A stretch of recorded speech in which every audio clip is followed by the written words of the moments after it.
All right, let's start with the big story that we are tracking this morning on Wion, where Sri Lanka's President Maithripala Sirisena has ordered the parliament to be reconvened on the 14th of November, which, remember, he had suspended last month, 2 days after having sacked Prime Minister Ranil Wickeremesinghe. Now, the announcement came amidst mounting pressure on Sirisena to let the legislators hold a vote in order to resolve the political crisis in the South Asian island nation. Now, Sirisena had suspended the parliamentary proceedings until the 16th of November after he had sacked Ranil Wickeremesinghe and had appointed former President Mahinda Rajapaksa as the new Prime Minister. However, Wickeremesinghe has insisted that he is still the rightful Prime Minister and has demanded for an immediate vote in the Parliament to prove his numbers. Now, the closure of the Assembly had prevented a vote to decide as to who enjoyed the majority of 225-member Assembly. Now, the President's decision to prorogue the Parliament has also been seen as a move to try and entice the opposition parliamentarians to defect to the new Prime Minister Rajapaksa. Now, Sirisena's moves have triggered a power struggle that some observers have called as a classic case of a constitutional crisis. The United Nations and many Western countries have urged Sirisena to summon the House early in order to end the bitter power struggle between Wickeremesinghe and Rajapaksa. All right, now for more on this, we are joined in by our correspondent, Ashwin Hematagama, who is joining us from Colombo. Good morning to you, Ashwin. Now, this is yet another interesting twist in the tale that is unfolding in Sri Lanka. Now, earlier, the parliament session had been prorogued till the 16th. The speaker had defied the president's wishes and he had called the parliament to be reconvened by the 6th. But now it appears that the president has asked the parliament to reconvene by the 14th. What's unfolding in Sri Lanka? Good morning. Actually, this is very complicated at the moment because President initially wanted to have the parliament on the 16th. Now it has been brought forward by 2 days.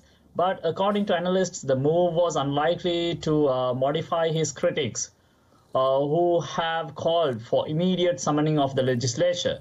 And it is a must that if the legislature meets again, they could either party, either Mr. Mahinda Rajapaksa's party or maybe Mr. Ranil Wickeremesinghe's party could immediately show the majority in the House and proceed with the sittings. All right. Now, looking as to how the parliament presently looks like, Ranil Wickeremesinghe claims that he has the support of almost about 118 members of parliament. Now, Rajapaksa has just about 95. How are the numbers stacking up? Who looks more likely to win in the case of a showdown on the floor of the House? According to sources, both parties are claiming that both parties have over 113 required minimum. So it's a matter of doing a floor test and having a look at the realistic situation on the ground. Today, both parties have organized 2 demonstrations in Colombo capital and in front of the parliament.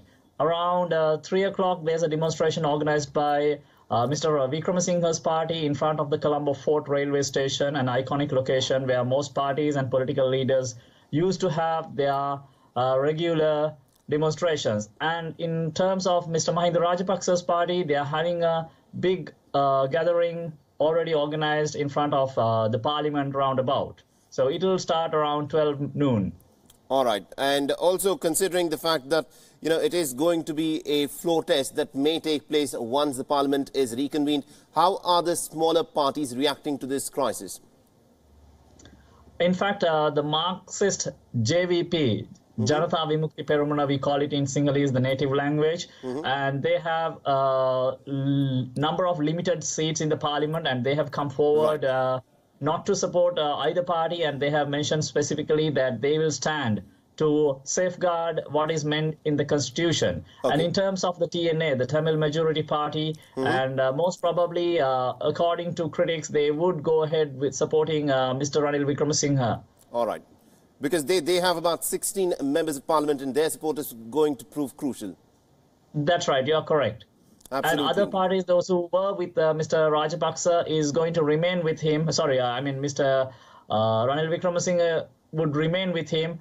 And let's see how it goes with the floor test on the 14th at 10 o'clock.